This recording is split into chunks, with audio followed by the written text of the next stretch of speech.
Hello, and thank you for watching this video on what to expect during evacuations, brought to you by Cadre and the California Fire Foundation.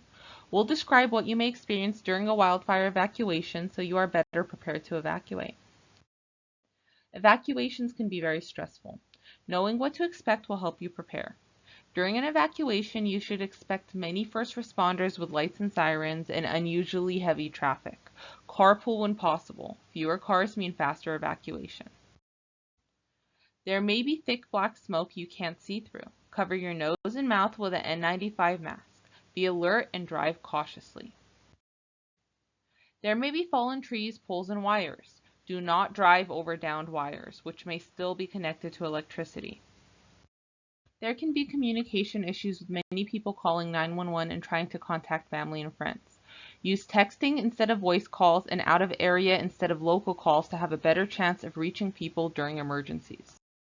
ATMs and services may not work if the power is out. Make sure you have cash available and always keep gas tanks at least half full so you are ready to go. If you become trapped during a wildfire evacuation, find a large open area or body of water where you can keep away from the flames. Call 911 and tell them where you are. Once you're evacuated, you'll need to find a place to go. Check local news, radio, and first responder and government websites for emergency information and resources such as public shelters or waiting areas that have been opened.